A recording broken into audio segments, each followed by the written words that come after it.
Welcome to another episode of Small Steps to Self-Love. My name is Shelby Lee. I am a mental health poet and writer with the goal of helping others feel less alone and giving you small steps to take each week on your self-love journey. And today's topic is self-doubt, that good old voice in our head that makes us feel like we aren't good enough. So I'm going to start by reading a poem that I wrote about that voice in my head. If you are watching, I'm holding up Changing with the Tides, and I'm going to share page 2 with you, which is actually the very first poem in the book. To my mind.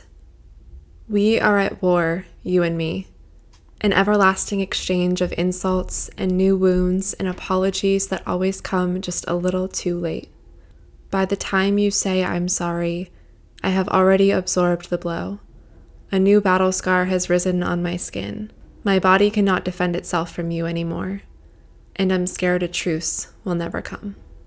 So that's what we're going to talk about today, being at war with ourselves. The back and forth, the insults that we tell ourselves, the way that we can beat ourselves up over little mistakes, little flaws and insecurities. If you feel like you are at war with yourself, you are not alone. When I experience self-doubt, it makes me feel like I'm not good enough. It casts a shadow over the truth, and the truth is that I am good enough and you are good enough. But our minds are unsure. They don't want to see us fail or embarrass ourselves. So I actually asked my readers on Instagram how self-doubt makes them feel. And I wanted to share some of the answers because they're really powerful and they definitely made me feel less alone too. So how does self-doubt make you feel? Like an imposter. It's like two different people, one who knows I'm great and then the imposter. That one was really interesting for me. It's really fitting with the poem that I just read about how we are battling with ourselves, with our own mind. There's how we want to feel about ourselves and how we do feel about ourselves. Other people said frustrated, sad, like I have failed my younger self, which is something that we talked about in last week's episode. Someone else said nothing but worthless.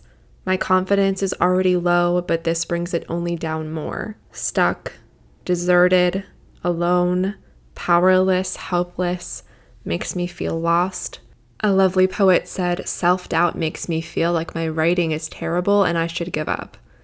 Yeah, self-doubt can cast a shadow over who we're meant to be, right? It can stop us from pursuing our passions and our talents because we think we're not good enough. Someone else said it makes me feel discouraged and forget all the things that matter to me. That one's really powerful and stuck with me when I read it. How not trusting ourselves and not being confident in ourselves can make us forget the things that we care about. Self-doubt can make us question our relationships with people. It can make us question the things that we love to do, like writing for me. There have been many times where I've questioned whether I'm actually good at writing or whether I could actually make it as a writer. The last one I'm going to read is this. It feels like I'm not able to make decisions on my own. When I read this one, I stopped and really had to think about it because I feel like it can be interpreted in different ways. But when I read this, making decisions on my own, I thought about the internal battle with myself. Like when I go to make a decision, half of my brain is saying, yes, you can do this, go for it. And the other half is saying, no, you can't, you're going to fail, you're not good enough. So yeah, it's like you're making decisions with someone else that you don't want to be making decisions with. I don't want to hear those negative thoughts. I want to fully believe in myself without this voice in my head saying no. So thank you to everyone who was vulnerable and shared about how self-doubt made you feel. And if you're listening to what others have said, I hope this has made you feel less alone too. That everyone has times where they battle with self-doubt, even when they don't look like it. Even when we think someone is so confident and they're so amazing, how could they possibly experience self-doubt? But they do. I actually wrote a poem about the type of girl I wanted to be, and it appears in my third book coming in January. But the story behind this poem is that I was thinking about someone I know in my life who is very, very outgoing, very personable. Everyone just seems to love them. They light up the room. They always seem so confident and friendly and all of the things that whenever I'm experiencing self-doubt are the things that I wish I could be. And I was feeling extra insecure this particular day, and so I wrote this poem about the girl I want to be. It was all the things I would do if I was this confident, amazing woman, right? I wish I was this, I wish I was that. This is the ideal version of me in my head. And this was over a year ago now, but I shared the poem on Instagram.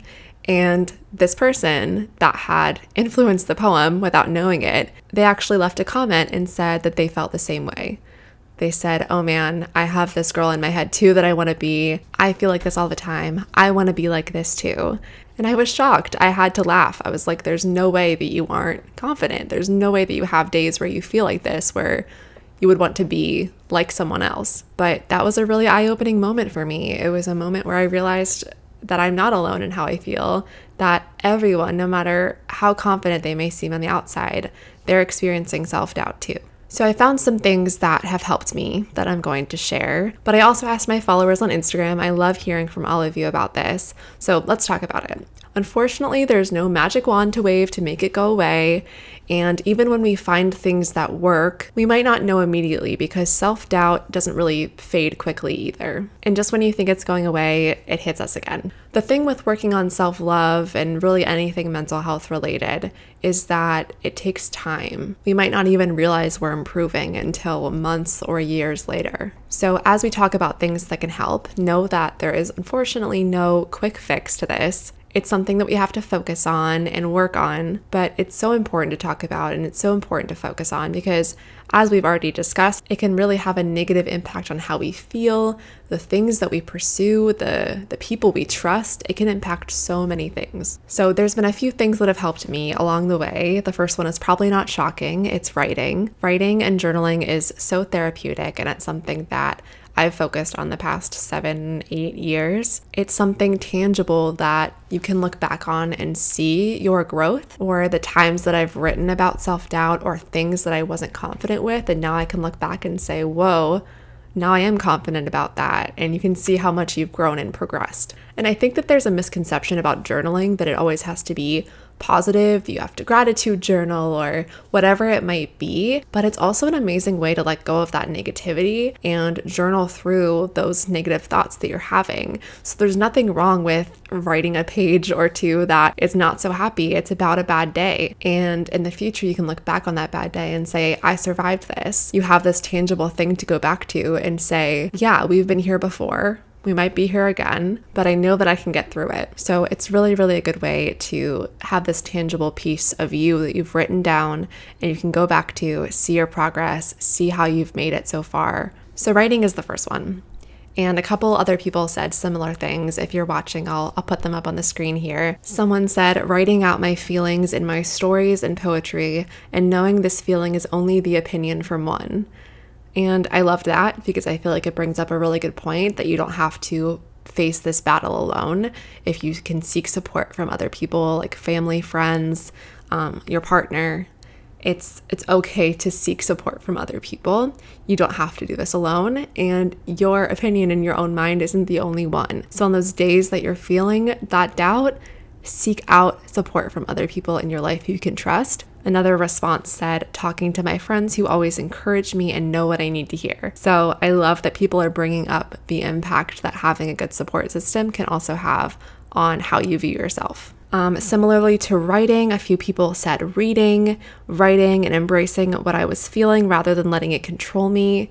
Yes, I love that when we let it fester inside of us and not let it out, those feelings can just grow stronger. Someone else said expressing my thoughts and feelings, meditation, yoga, taking walks. Love that. A member of the Poetry Club, which is my online poetry community, they said talking to my lovely poetry community and relating to their own issues with self-doubt. So yes, it's so powerful to talk to other people who you have similar interests with, who you can relate to what they're going through, that you can talk about those tough moments with. So whether you find your community online or in person, or you join a group or you build that community yourself, having other people to talk to and listen to can be so powerful. And the last answer that I loved is patience, practice, and perseverance. That is a mantra everyone should take with them through this week after listening to this episode. So shout out to Lily for that response. I loved that. Patience, knowing that it will take time to overcome those feelings of self-doubt, patience with yourself to forgive yourself for those feelings of doubt, and having the perseverance to push through it. To defy what your own mind is telling you, that you are talented,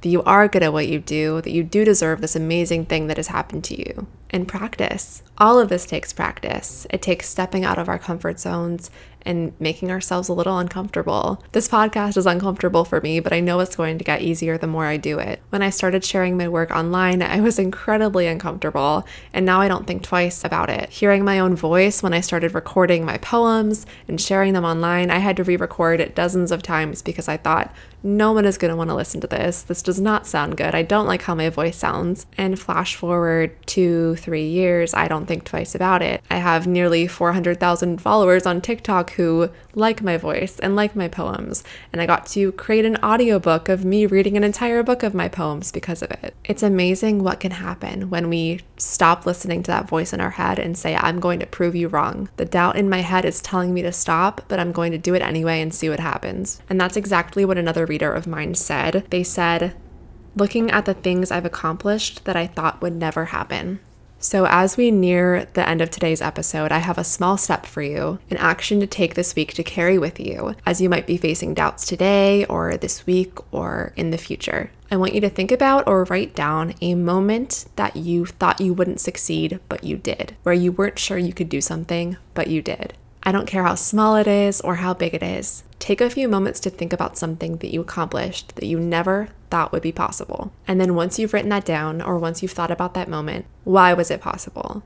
What about you specifically made that moment possible? The first thing that comes to mind for me is any public speaking or presentation that I've done in the past. There were years where I went into total panic mode, total panic attacks when I had to speak in front of a group or an audience, and I thought, I can't do it. I am going to trip on the way up to the stage.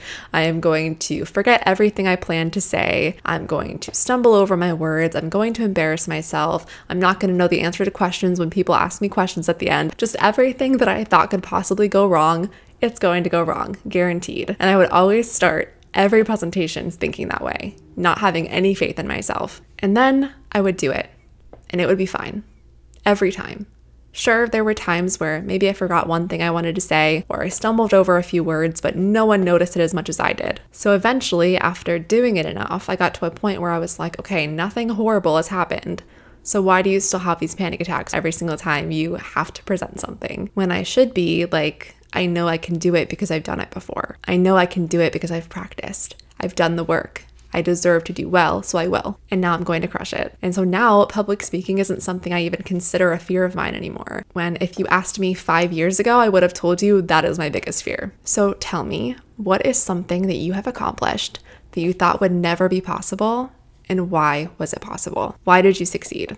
Brag a little bit about yourself. If you're watching this episode on YouTube, I'd love to hear your response, or tag me on Instagram. Kick that self-doubt to the curb this week and remember what you have accomplished in spite of your self-doubt. And I'm going to leave you with a poem from page 111 of my book, Changing with the Tides, about being that positive voice for yourself that reminds you that you are worthy. So page 111. In this world, there is no reassuring voice that says you're beautiful when you peer in the water at your reflection. You have to say it yourself. And while you're there, remind yourself that your mind is smart, your heart is strong, your life is valuable, and your voice needs to be heard. Be your own magic mirror. That is all for me today. Thank you so much for listening to Small Steps to Self-Love. If you have any questions for me or topic requests, feel free to put it in a review or a comment or send me a message on Instagram. I would love to hear from you. Have a great rest of your week.